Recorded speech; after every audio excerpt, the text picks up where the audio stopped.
오늘은 디모데전서 6장의 말씀을 봅니다. 디모데전서 6장 11절에서 16절까지.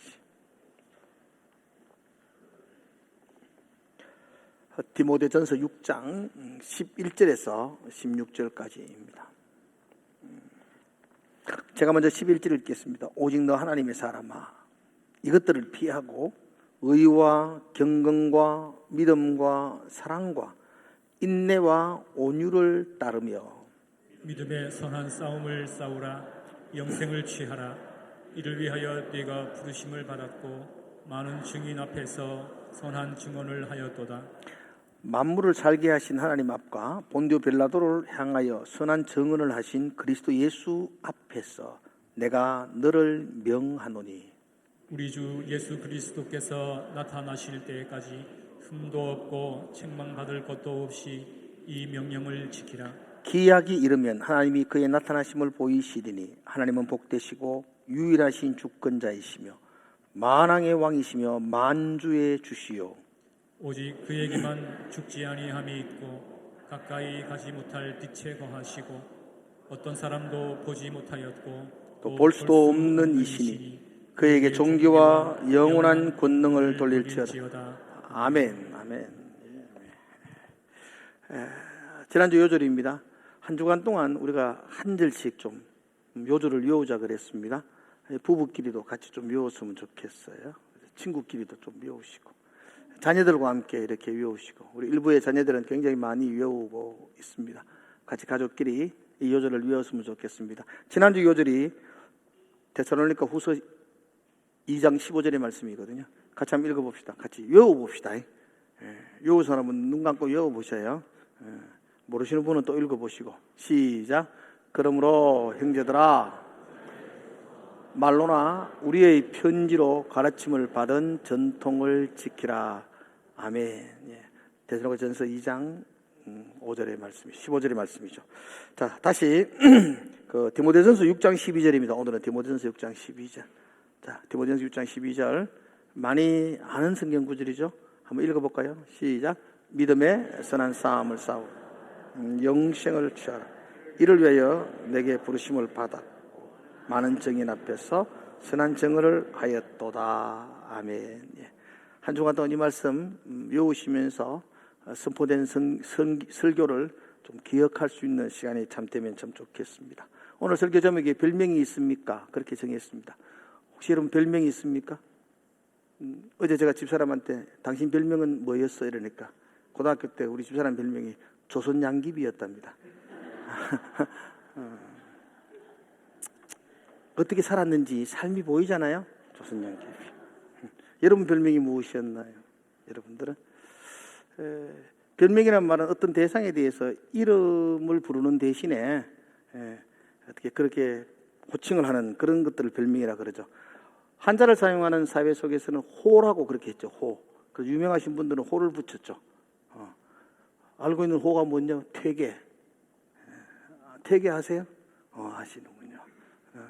저는 충무공 알고 있고요. 백범 김구 선생님 뭐 이렇게 알고 있죠. 그러나 우리 보통 소시민들은 뭐 그런 호를 안 붙였죠. 별명을 부르기도 했습니다. 이름을 좀 더 쉽게 기억하기 위해서. 근데 그 별명이란 게 그 이름이나 외모를 보고 그렇게 조금 비하해서 부르는 그런 호칭이 많았더랬습니다. 제가 하나님의 사람 만난 사람들 간증을 이렇게 강사를 준비하다가 우리 첫 번째 강사 사모님이 장춘아 사모님. 이 사람 학교 때 별명 뭐였을까요? 잘 모르겠어요. 물어보면 말 거면 하춘아였을 것 같아요. 그럼 생각도 더 이상 할 거 없잖아요. 그래서 많이 놀림을 받았지 않았을까 이름에서. 어떤 분은 조금 이렇게 구강구조가 앞으로 좀 튀어나왔다고 해서 토끼라는 그런 별명을 가진 사람도 있었고, 조금 살이 쪘다고 하마, 뭐 코끼리 이런 별명을 가져서 조금은 사람들을 좀 비하하는 우스갯스러운 호칭을 붙여줄 때가 참 많습니다. 그러나 참 기분 좋은 별명도 많았어요. 청년들이 저한테 비춰준 별명인 이거였습니다. 최고. 인 줄 알았더니만은 짤막하고 볼록하다 이런 뜻이 됩니다. 짤막하고 볼록한 사람이다 이런 뜻에 붙였는데, 그렇지 않고 요즘 연예인들 중에 아주 멋진 별명을 가진 분이 있더라고요. 혹시 여러분 유재석이 별명이 뭔지 아세요? 메뚜기 카던데, 그건 아주 오래된 사람들의 이야기고요. 초창기 메뚜기라는 별명이 있었지만 그것도 좀 모양을 따라서 그래 붙였지만 요즘은 그분을 윤호님 이렇게 부르더라고요. 조금은 망령된 이야기입니다. 하나님에 대한 망령된 이야기지만 그 사람이 얼마나 바르게 살았는지, 많은 사람들에게 얼마나 유익을 주는 인생을 살았는지를 그 별명을 통해서 참 알 수 있을 거예요.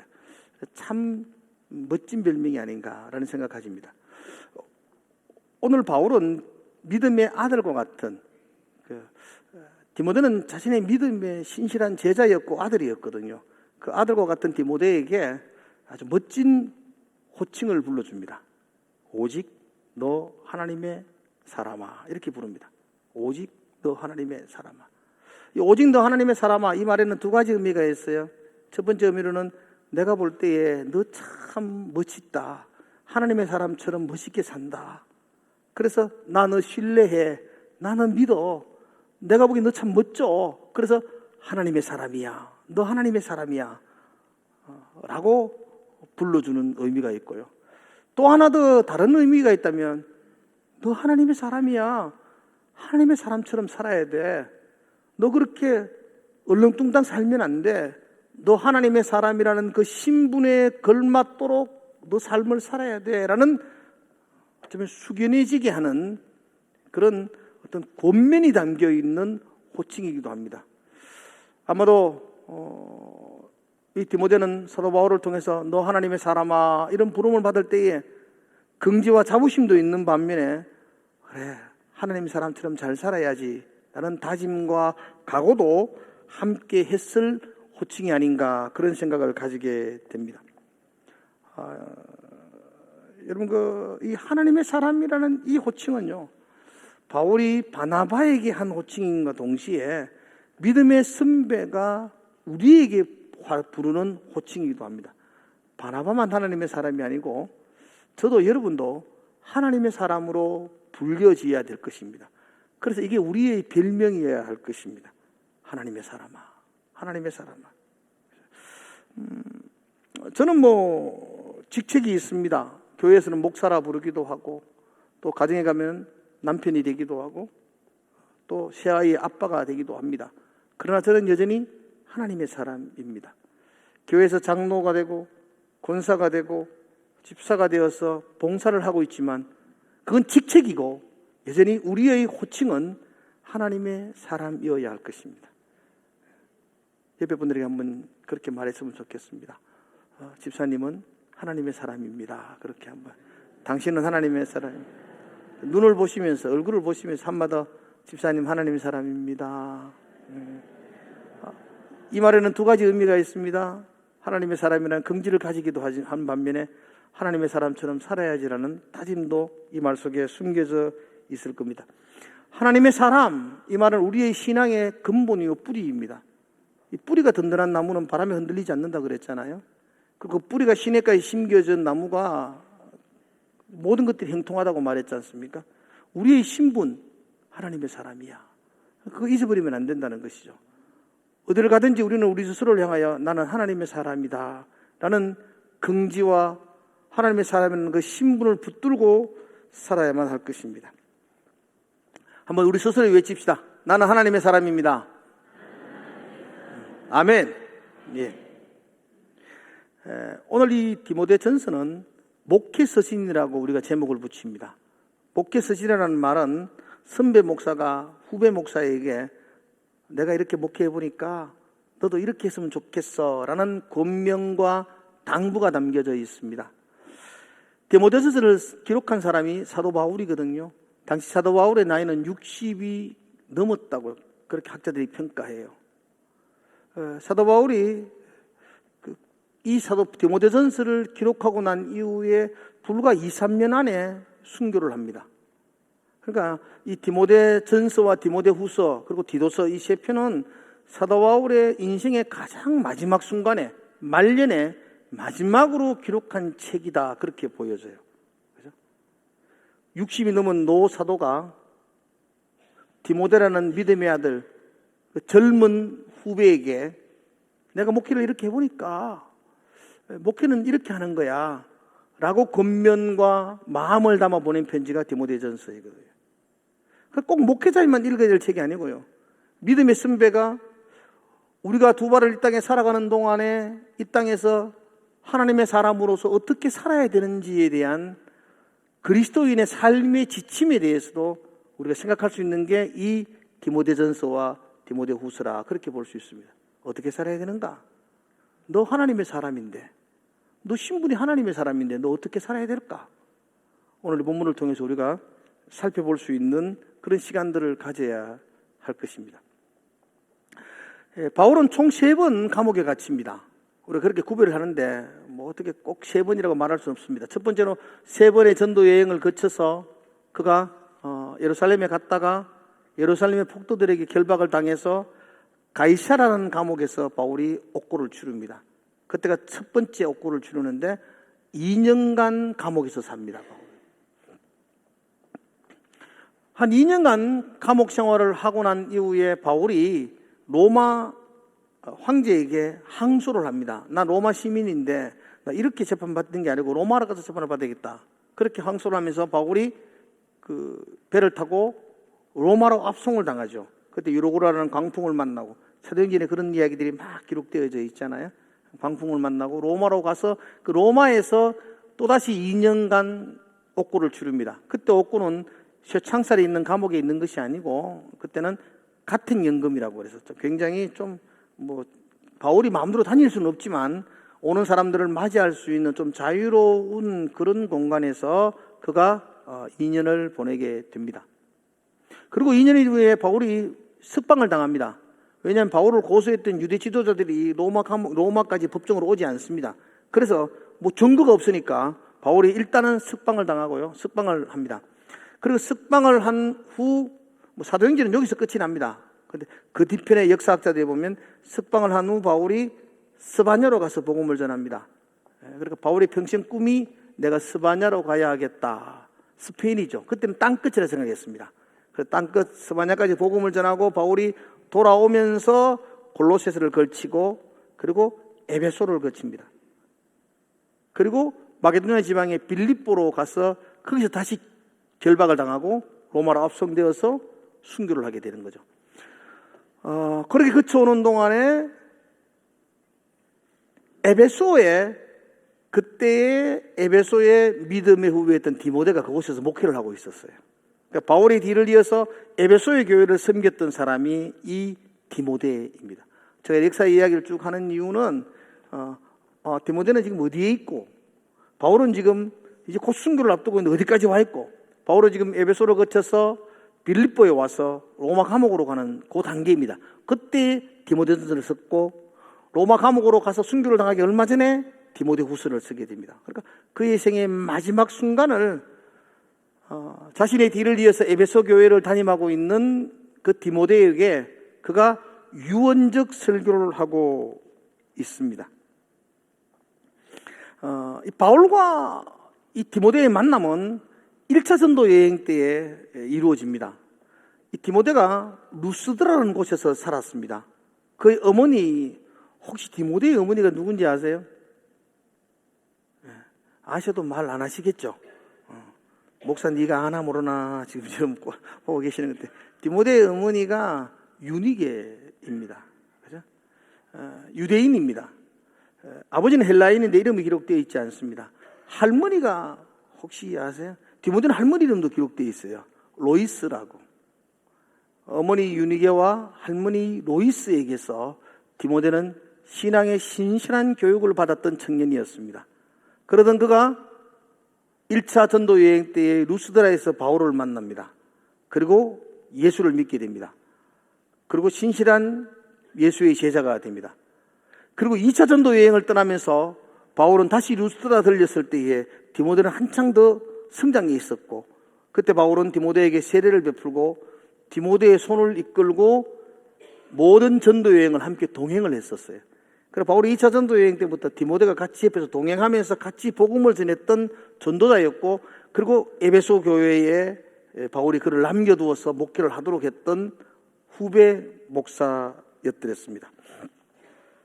그러나 믿음의 노사도인 이 바울이 후배 디모데에게 간절한 말씀으로 마지막 유언과 같은 편지를 보낸 것이 디모데전서이고, 자, 이 편지에서 바울이 뭐라고 이야기하는지를 한번 잠깐 보자고요. 먼저 여러분과 함께 13절을 보면 좋겠는데요. 13절. 자, 같이 한번 읽어볼까요? 시작. 만물을 살게 하신 하나님 앞과 본디오 빌라도를 향하여 선한 증언을 하신 그리스도 예수 앞에서 내가 너를 명하노니.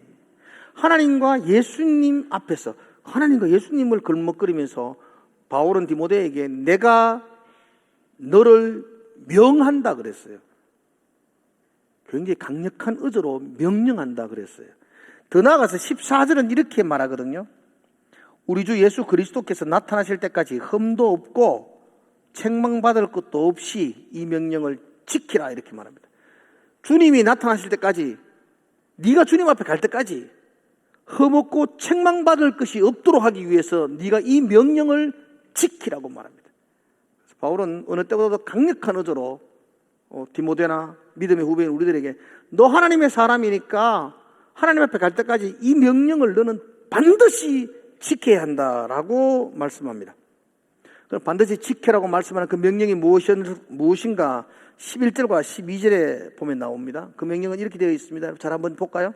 오직 너 하나님의 사람아, 너 하나님의 사람이기 때문에 이 명령을 지키라는 겁니다. 이것들을 피하고 의와 경건과 믿음과 사랑과 인내와 온유를 따르며, 그 다음 12절 앞에 보면 이렇게 말합니다. 믿음의 선한 싸움을 싸우라. 그래서 영생을 취해라, 이렇게 말합니다. 제가 읽었던 이 부분에서 세 가지 동사가 나옵니다. 처음에 너 하나님의 사람아, 뭐하라 그러죠? 이것들을 피하라, 그렇게 말합니다. 두 번째로는요, 의와 진리와 사랑과 믿음과 온유와 인내 따르라, 그렇게 말합니다. 그리고 선한 싸움을 싸우라, 이렇게 말합니다. 한마디로 요약하면 사도 바울은 디모데에게 성경은 믿음의 후손인 저와 여러분들에게 이 땅을 살아가는 동안에 주님 앞에 설 때까지 흠없이 책망받을 것도 없는 삶을 살라고 당부하면서 이 세 가지를 명령합니다. 너 피해야 돼. 그리고 따라야 돼. 너 싸워야 돼. 피하고 따르고 싸우라, 그렇게 말합니다. 뭘 피해야 할까요? 뭘 따라가야 할까요? 우리가 뭘 붙들고 싸워야 할까요? 이거 잘못하면 인생 엉망되는 겁니다.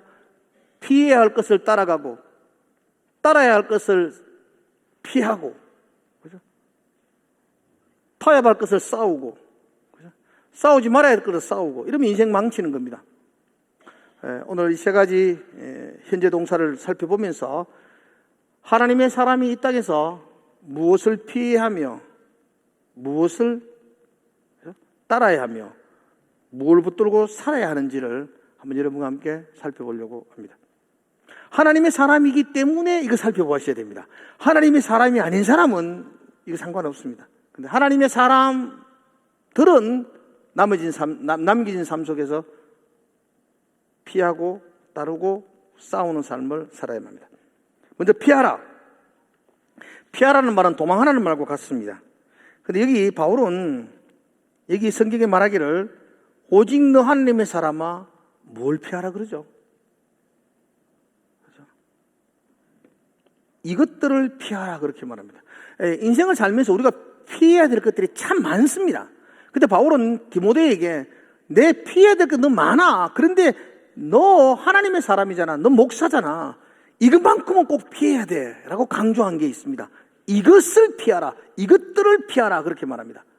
바울이 이것들을 피하라 할 때 이것들은 뭐냐면은 그 앞부분에 나오는 3절부터 10절까지의 내용입니다. 집에 가서 읽어보시면 됩니다. 하나님의 사람인 저와 여러분이 이 땅을 살면서 정말로 피해야 될 것, 도망해야 될 것, 3절부터 10절까지 나와 있는데 이걸 하나로 볼 수가 있습니다. 제가 요약을 해보겠습니다. 5절을 한번 볼까요? 5절. 자, 볼까요, 여러분? 성경 한번 보세요. 5절. 자, 같이 읽읍시다. 시작. 마음이 부패해지고 진리를 잃어버려 경건을 이익의 방도로 생각하는 자들의 다툼이 일어나느니라. 이것들을 피하라는 겁니다. 그러니까 이 요약해 볼까요? 경건을 신앙을 이익의 재료로, 신앙을 돈벌이로 사용하는 사람들, 예수 믿는 것 때문에 돈을 챙기려고 하는 사람들, 신앙을 가지고 자기 이익을, 자기 배를, 자기 주머니를 채우려는 거, 이러면 안 된다는 겁니다. 자, 그 다음 8절 한번 볼까요? 8절 같이 읽읍시다. 시작. 우리가 먹을 것과 입을 것과 족한 줄로 알지라. 신앙을 주머니 채우는 데 사용하지 마라. 먹고 입고 그거 있으면 족한 줄로 알아라. 9절. 부활에 하는 자들은 시험과 올무와 여러 가지 어리석고 해로운 욕심에 떨어진다. 탐욕이죠. 신앙을 이익으로 챙기려는 그 탐욕들이 자기를 파멸로 인도한다는 것입니다. 그리고 멸망에 빠지게 된다는 겁니다. 10절 같이 한번 읽어봅시다. 10절 시작. 돈을 사랑함이 일만하게 뿌리가 되나니 이것을 탐내는 자들은 미혹을 받아 믿음에서 떠나 많은 근심으로 자기를 찔렀다. 돈을 사랑하는 것. 자, 이걸 한마디로 말하면 더 가지려는 욕심, 탐심, 돈에 대한 욕망, 여기에서 피하라는 겁니다. 이 도망가라는 겁니다. 우리가 그리스도인으로서 이 땅에서 금해야 될 것, 도망해야 될 게 많습니다. 그런데 바울은 후배 목사에게 이것만은 너 피해야 된다. 탐욕, 더 가지려는 거. 너 그 목사라는 직책 가지고 돈 챙기려는 거. 그런 것들은 돈을 사랑하는 마음이니까 이건 하지 말라는 겁니다. 이건 피해야 된다. 그건 네 망치는 거다. 그렇게 말씀하고 있습니다. 저 목사님은 참 돈이 많아. 이건 부끄러운 겁니다. 목사가 뭐해서 돈 많아지겠습니까? 이 수치스럽습니다. 더 수치스러운 거. 저 목사님은 돈 억수로 밝혀. 굉장히 부끄러운 겁니다. 다른 것도 잘못된 거지만 이런 것들은 더 부끄러운 겁니다. 그러나 이건 목사에게만 해당되는 걸까요? 돈 밝히는 목사는 나쁜 놈이고 돈 밝히는 집사는 좋은 놈입니까? 아닙니다. 하나님의 사람들은 다 똑같이 적용되어집니다. 예, 돈 좋은 거죠.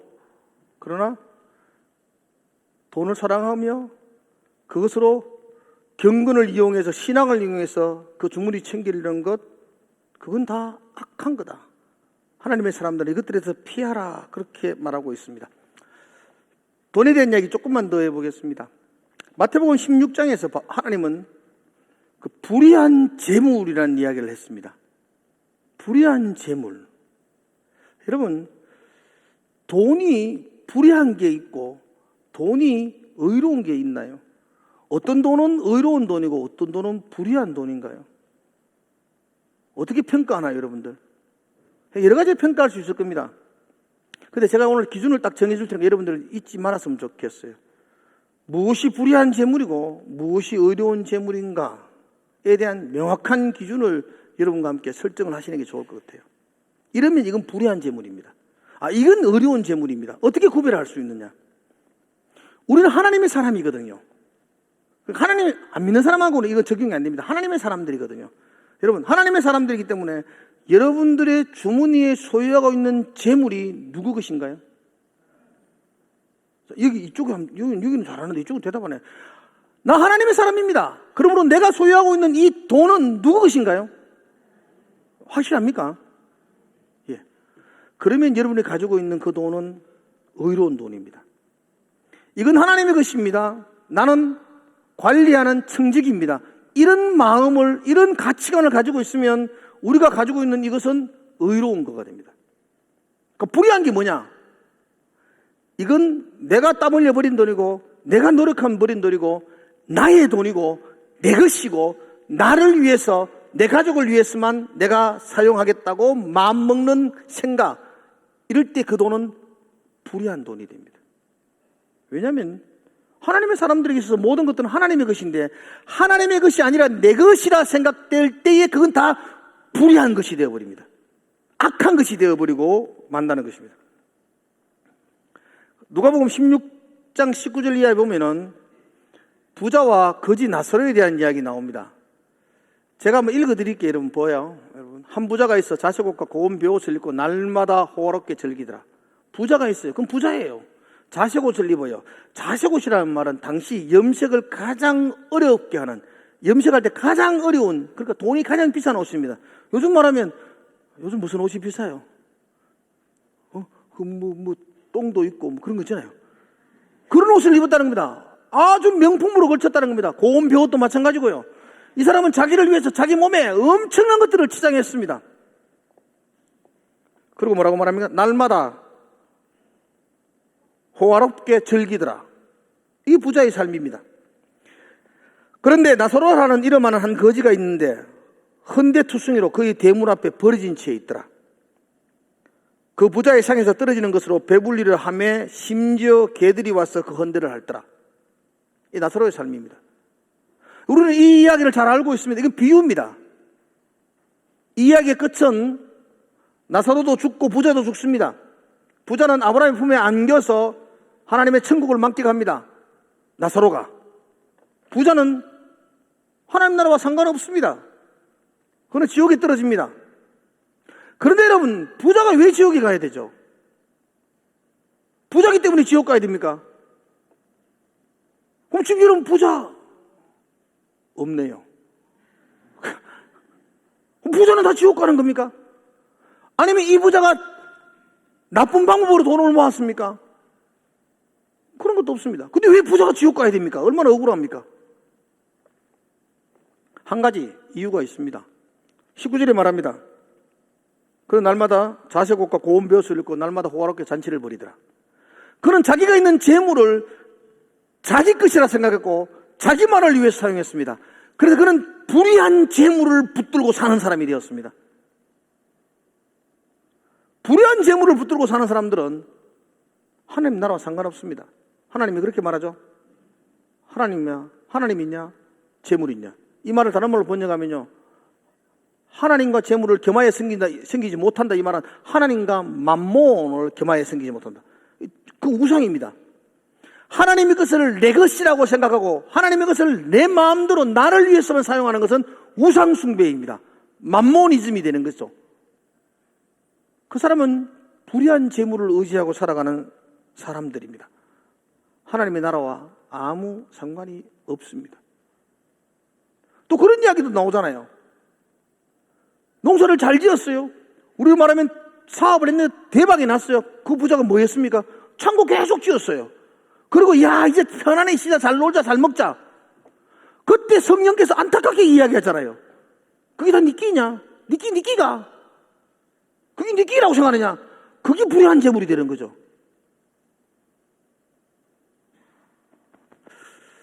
이것들을 피해라. 너 그것도 하나님의 것이라 생각하고 하나님의 나라를 생각하는 삶을 살아라. 이 탐욕, 돈을 사랑하는 마음, 더 가지겠다고 생각하는 마음, 그래서 경건한 것들, 신앙을 돈벌이로 사용하는 것들, 너 이건 피해야 돼. 이건 너가 일층에 피해야 돼. 도망 다녀야 돼. 그러면 너 하나님의 사람의 모든 자격을 잃어버리게 된다라고 말씀합니다. 그래서 하나님의 사람들이 제일 먼저 피해야 될 게 그 탐욕, 욕심, 돈을 사랑하는 그 마음, 만모니즘을 믿고 살아가는 마음, 이 모든 것들이 내 것이라 생각하는 그 마음, 그것들에 대해서 철저하게 피하는 삶을 살아라. 그렇게 바울이 젊은 디모데에게 권면하고 있습니다. 두 번째, 따라라 그렇게 말합니다. 뭘 따라라고 말하냐면 11절에 보니까 의와 경건과 믿음과 사랑과 인내와 온유를 따라가라 이렇게 말합니다. 6가지 다 살펴볼 시간도 없습니다. 그런데 6가지를 저는 하나라고 생각합니다. 한 가지입니다. 저는 이것을 성령의 열매라고 생각합니다. 성령을 따라가면 우리의 삶의 의가 드러나고, 성령을 따라가면 저와 여러분의 삶의 경건한 모습이 드러날 것이고, 성령을 따라가면 믿음의 삶이 나타날 것이고, 사랑과 인내와 온유의 열매들이 우리 삶 가운데 맺어질 겁니다. 그러므로 하나님의 사람들이 이 땅을 두 발로 디디고 살아가지만 돈 따라가고 만몬 따라가는 삶이 아니라 성령을 따라가는 삶을 살아라. 그렇게 권면하고 있습니다. 한번 따라합시다. 성령을 따라야 합니다. 아멘. 성령을 따라 살아가십시오. 오라고. 제가 젊은 청년 시절 읽었던 책 중에 지금까지도 많은 사람이 읽혀지는 고전이 있습니다. 찰스 쉘톤이 지은 책인데요. 1800년도에 지은 책인데 그 책이 지금도 생생하게 사람들에게 읽혀집니다. 예수님이라면 어떻게 하실까라는 책입니다. 제목 정도는 들어보셨어야 됩니다. 예수님이라면 어떻게 하실까? 모든 일에 어떤 일에 예수님이라면 어떻게 하셨을까 생각하는 겁니다. 내가 오늘 만나는 모든 사건들 그 속에서 예수님이라면 어떻게 했을까를 생각하는 겁니다. 예수님이라면 어떻게 이 말을 했을까? 예수님이라면 어떻게 이 행동을 했을까? 예수님이라면 어떻게 했을까? 무조건 참는 게 좋은 게 아닙니다. 예수님 안 참을 때 있었습니다. 예수님이라면 이것 보면 안 참을 거야. 예수님이라면 이렇게 했을 거야. 그리고 그렇게 했는 대로 살아가는 것입니다. 그게 찰스 셀턴이 지었던 예수님이라면 어떻게 하실까라는 책입니다. 이게 바로 성령을 따라가는 삶일 것이고, 이렇게 살아갈 때에 의로움과 경건과 믿음과 사랑과 인내와 온유의 열매가 우리 가운데 맺어지게 될 것입니다.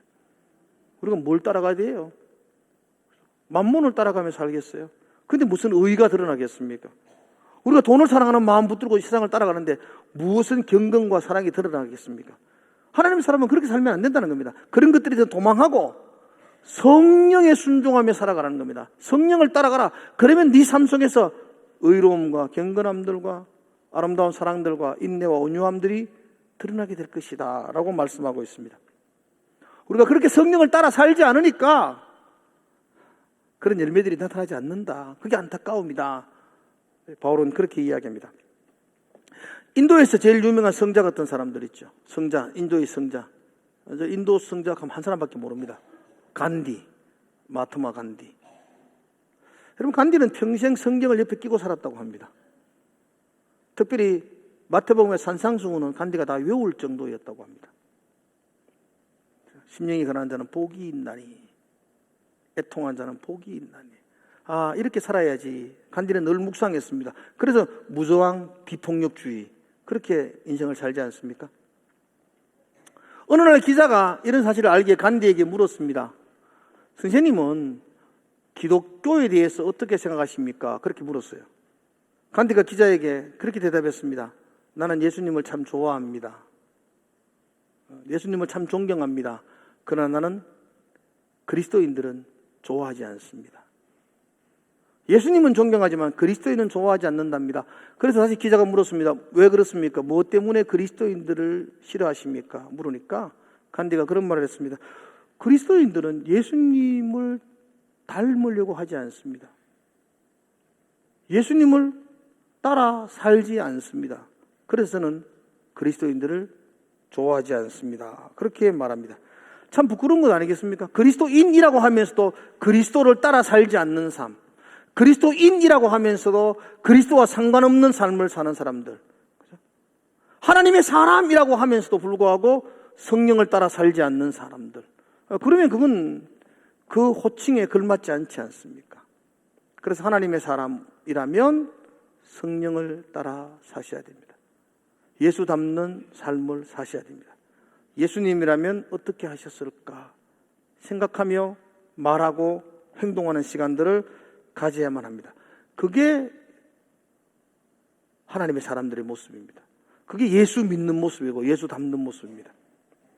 많이 알려진 이야기입니다. 지금은 고인이 되셨습니다. 영락교회 원로였던 우리 한경직 목사님. 그분은 말년에 치매 증상도 좀 있고 몸도 건강하지 않아서 남한산성에서 작은 주택에서 기거했다고 합니다. 후배들이 찾아갔습니다. 그리고 여러 담소를 나누다가 돌아오는 길에 후배들이 마지막으로 그렇게 부탁을 했습니다. 이렇게 어렵게 왔는데 우리 후배 목사들에게 목사님 목회자로서 한마디 해주십시오. 우리 가슴에 새길 한마디 해주십시오. 그렇게 부탁했답니다. 한경기 목사님 오랫동안 생각을 하다가 그 후배 중진 목사님들에게 이렇게 말했다고 합니다. 목사님들, 예수 잘 믿으십시오. 많이 생각하게 하는 구절입니다.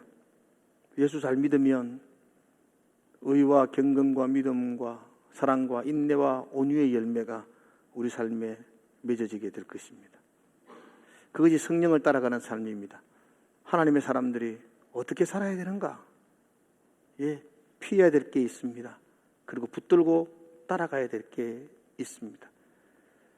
만몬을 사랑하는 하나님이 내 인생의 주인이라는 그 마음이 아니라 만몬으로 다 해결하겠다는, 돈이 내 삶의 최고라고 생각하는 그 마음은 정말로 피해야 합니다. 그리고 어떤 일이 있더라도 성령의 순종하며 따라가는 삶을 살겠습니다. 그 마음이 하나님의 사람들이 가져야 될 마음일 것입니다. 세 번째, 무엇을 따라야 되는가라고 말할 때에 바울은 디모데에게 이렇게 말합니다. 믿음의 선한 싸움을 싸우라고 말합니다. 여기서 싸우라는 이야기는 단회적인 한 번의 싸움이 아니고요, 지속적으로 끊임없이 계속해서 싸우라는 겁니다.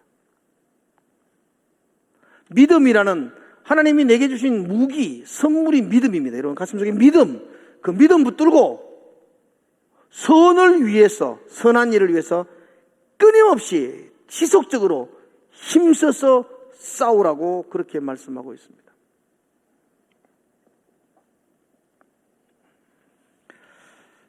선한 싸움. 그래서 우리는 선을 위해 싸워야 되는데, 그래서 여기서 선이라는 걸 좀 생각해 보셔야 돼요. 선. 무엇이 선이고 무엇이 악인가요? 여러분, 뭐가 선이고 뭐가 악이죠? 거짓말하면 그게 선일까요, 악일까요? 대답하지 마셔도 됩니다. 거짓말하면 악이고 참말하면 선이고 그렇습니까? 그렇게 단순하게 그렇게 생각하나요? 도둑질하면 악이고 도둑질하면 그게 선인가요? 그건 여러분, 그건 유교에서 하는 선과 악입니다. 성경은 그걸 선이라고 말하지 않습니다.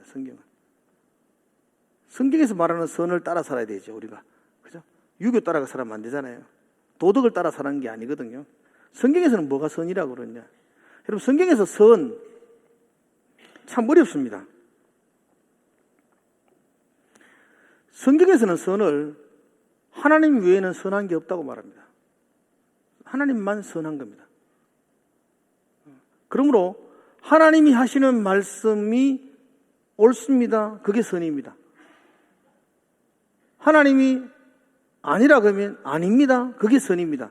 하나님이 맞다 그러는데 그게 안 돼요. 이게 악입니다. 하나님의 말씀과 어그러지는 게 그걸 악이라고 말합니다. 윤리적과 도덕적으로 선과 악을 구별하는 게 아니고 하나님이 선의 절대적인 기준이 됩니다.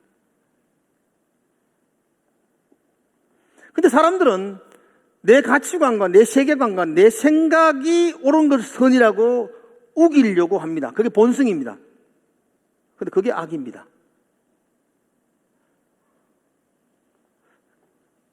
하나님이 창조하신 후에 에덴 동산에서 동산 중앙에 선악과를 만들었죠. 그럼 선악과가 뭡니까, 여러분? 선악과가 사과나무입니까? 선악과가 뭐죠? 선과 악을 구별하는 능력을 가지는 나무가 선악과입니다. 아담이 하와가 그걸 먹었어요. 사탄이 뭐라고 유혹하느냐면 이 열매를 먹으면 선악을 구별하는 데 있어서 하나님과 같아진다 그랬어요. 그게 선악과예요. 하나님이 선할 때 아멘, 그게 우리의 본질인데 사탄은 아담에게 너 그러지 마. 네가 선, 악, 네가 결정해. 네가 구별해. 그게 선악과입니다. 오늘 아침에도 선악과 드시고 오신 분들 계시죠? 아침에 오니까 막 안내위원회에서 명찰 막 걸어주니까 에이, 이게 내가 하고 안 하고 결정하는 거잖아요. 내가 내가 옳다 안 옳다 내가 결정하는 건 그게 악입니다. 하나님, 예를 들어서 하나님의 명찰 걸어준 거 아니니까 그것까지 하지 않지만 성경에서 선이라 그러면 그게 선이고요, 악이라 그러면 그게 악입니다. 근데 사람은 끊임없이 내가 선과 악을 판단하려고 합니다. 그게 선악과입니다. 사무엘상 15장에 보면 하나님이 사울이 왕이 된 후에 제일 먼저 명령한 것이 있습니다. 15장 3절에 보면 이렇게 되어 있는데 제가 읽어드릴게요. 한번 들어보세요. 지금 가서 하나님이 사울에게 말한 거예요. 지금 가서 아말렉을 쳐서 그들의 모든 소유를 남기지 말고 진멸하되 남녀와 소아와 젖먹는 아이와 우양과 낙타와 나귀를 죽이라 하셨나이다. 하나님이 그렇게 하셨어요. 근데 사울은 어떻게 했죠? 그 중에 좋은 것들 다 가지고 왔어요. 왜 가지고 왔나 그러니까 사울은 이렇게 말했어요. 아니 그 아까운 소를 왜 죽여요? 하나님께 드리려고 가지고 왔대요. 얼마나 기특해요. 근데 하나님이 뭐라 그러죠? 너 내 말에 순종하지 않으니까 그게 악이야. 그래서 하나님과 상관없는 자가 되는 것입니다. 여러분 보세요. 나라와 나라가 전쟁을 할 때는요, 군인과 군인들의 싸움이 되어야 됩니다. 군인들이 어떤 동리를 점령해서 민간인들을 학살하면 그건 파렴치한 일입니다. 특별히 여자들 죽이면 안 됩니다. 어린아이는 죽여도 되나요? 어린아이들 죽이면 안 됩니다. 젖먹는 애가 뭐 잘못이에요? 젖먹는 애를 왜 죽여요? 소와 가축과 양들이 뭐 잘못하고 다 죽이나요? 근데 하나님은 그렇게 하라고요. 그럼 다 죽이는 게 선이라니까요. 사울처럼 아이고 하나님 그거 안 되죠. 왜 여자들 죽이면 안 됩니다. 어린아이는 죽이면 안 됩니다. 똑똑하시오. 그러나 그건 악이라고요. 그건 선악과라고요. 선악과. 절대적인 선과 절대적인 악을 구별하는 것은 하나님입니다. 그러므로 선한 싸움을 싸우라는 것은 하나님이 말씀하신 그 선을 붙들고 싸우라는 겁니다. 하나님이 무슨 말씀을 하셨습니까? 이 성경에 말씀하셨어요. 이 말씀은 묻지도 말고 따지지도 말고 네 논리와 네 생각에 이해가 안 되더라도 이게 선이라는 겁니다. 이거 붙들고 목숨을 걸고 싸우라는 것입니다. 이게 싸운다는 것은 전쟁 용어잖아요. 어슬렁어슬렁 싸우는 게 아닙니다. 이기느냐 지느냐가 죽느냐 사느냐 문제거든요. 너 이거 이해 안 돼도, 너 이거 용납이 안 돼도 너 이거 붙들고 선한 싸움을 목숨 걸고 싸워야 돼. 이게 하나님의 사람에게 주신 명령입니다. 믿음 붙들고 선한 싸움을 싸우시기를 주의 이름으로 축복을 드립니다. 무엇이 선이죠? 하나님의 말씀이 선입니다. 이거 붙들고 싸우십시오. 특별히 저는 이번 한 주간 동안 또 이번 이 여름 동안 여러분들이 정말로 붙들고 좀 싸웠으면 좋겠다는 싸움이 있습니다. 그건 예배의 회복입니다. 예배 회복. 여러분 예배를 좀 회복하시면 좋겠어요. 다른 거 다 놓치더라도 다시 예배 가운데로 다시 한 번 더 여러분들의 심령이 회복되기를 주의 이름으로 축복합니다. 그리스도인 하나님의 사람, 예수 믿는 사람, 주일을 한번 오전 예배 한번 왔다가 돌아가는 걸로 그것으로 다 끝났다고 생각하면 안 되겠습니다. 너무 그렇지 않나요? 우리 아이들 주일날 1시간 교회 왔다가 돌려보내고 신앙교육 다 시켰다고 그 아이들이 믿음으로 잘 자랄 것이라고 그렇게 생각하십니까? 그 아이들이 학교에서 얼마나 많은 시간을 보냈는데 교회에서 단 1시간 앉아있다고 해서 그 아이들이 믿음으로 자라날 수 있을까요? 그래서 미친 듯이 요절도 외우고 어떻게 하든지 같이 붙들고 예배도 드려보고, 그죠? 그냥 수요일도 끌고 와가지고 아들 자지만 그래도 막 기도도 해보고 하는 거 아니에요, 우리가? 예배를 다시 살려서 믿음으로 다음 세대를 이렇게 세우는 거, 그게 우리가 싸워야 될 선한 싸움 아니겠습니까? 목숨 걸고 싸워야 될 선한 싸움 아니겠습니까, 여러분들? 그죠? 누가 그런 말 하더라고요. 자녀에게 양식을 물려주는 사람, 부모는 가장 어리석은 부모고, 자녀에게 지식을 물려주는 사람은 평범한 부모고, 위대한 부모는 자녀들에게 신앙을 물려준다고 그랬어요. 위대한 부모. 제발 어리석은 부모 안 됐으면 좋겠어요. 그 집 한 채 물려주려고 노력하지 마시고요. 애들에게 하나님 물려주려고 발부둥을 쳤으면 좋겠어요. 이게 선한 싸움입니다. 선한 싸움.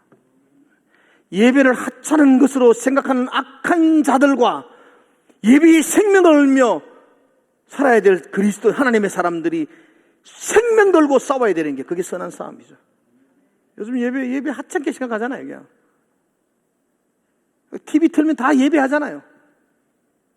그것으로 위로받잖아요. 나 예배자, 나는 믿음의 사람이라고, 신앙인이라고. 그게 신앙이 아니지 않습니까, 여러분들? 예배에 생명을 걸고 말씀을 붙들고 살아가는 것.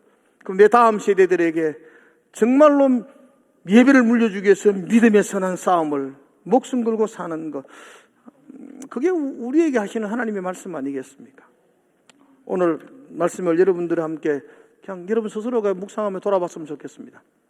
성경은 지금 우리에게 너는 믿음의 사람, 하나님의 사람이야 라고 말씀합니다. 너 하나님의 사람아. 그럼 하나님의 사람처럼 살아야 하지 않을까요? 이것들을 피하고 이것들을 따라가라. 그리고 믿음의 선한 싸움을 싸우라. 이 말씀이 한 주간 동안 여러분들의 마음을 이렇게 붙들기를 주의 이름으로 축복을 드립니다.